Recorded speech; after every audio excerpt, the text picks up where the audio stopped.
তবে খেলা শুরুর আগেই দেশ ছেড়ে ভারতে পালিয়ে যান আওয়ামী লীগ নেতা শামীম ওসমান। সামাজিক যোগাযোগ মাধ্যমে অনেকেই দাবি করেন তিনি বোরকা পরে ভারতে পালিয়েছেন। বিষয়টি এতটাই জোরালো হয় যে এবার টকশোতে উপস্থাপিকা শারমিন চৌধুরী তাকে সরাসরি জিজ্ঞেস করলেন ২৪-এর গণ অভ্যুত্থানের সময় শামীম ওসমান বোরকা পরে পালিয়েছিলেন কিনা।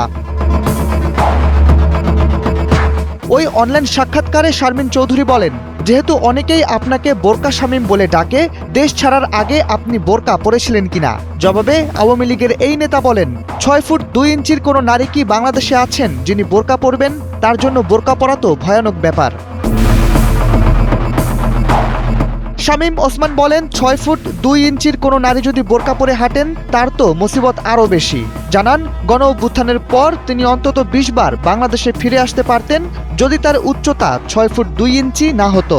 সোয়ান প্রপার্টিজ লিমিটেড তৈরি করছে নিরাপদ, স্বাচ্ছন্দ্যময় এক নতুন ঠিকানা। সোয়ান গ্রুপের একটি পণ্য। তার উচ্চতা ৫ ফুট ২ ইঞ্চি হলে তিনি অনেক আগেই দেশে এসে বসে থাকতে পারতেন। বোরকা পরে পালিয়ে যাওয়ার বিষয়ে শামীম ওসমান আরও জানান, যদি তিনি বোরকা পরেন তাহলে তার অন্তত ৬ ফুট ৩ ইঞ্চির বোরকা লাগবে।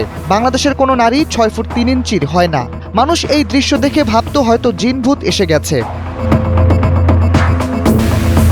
২৪-এর ৫ আগস্ট আওয়ামী লীগ সরকার পতন হওয়ার প্রায় মাসখানেক পর ভারতের নিজামুদ্দিন আউলিয়ার দরগায় সর্বপ্রথম শামীম ওসমানকে দেখা যায়। তবে সরকার পতনের ঠিক পরপরই যোগাযোগ মাধ্যমে চাউর হয়ে বোরকা পরে ভারতে পালিয়েছিলেন তিনি।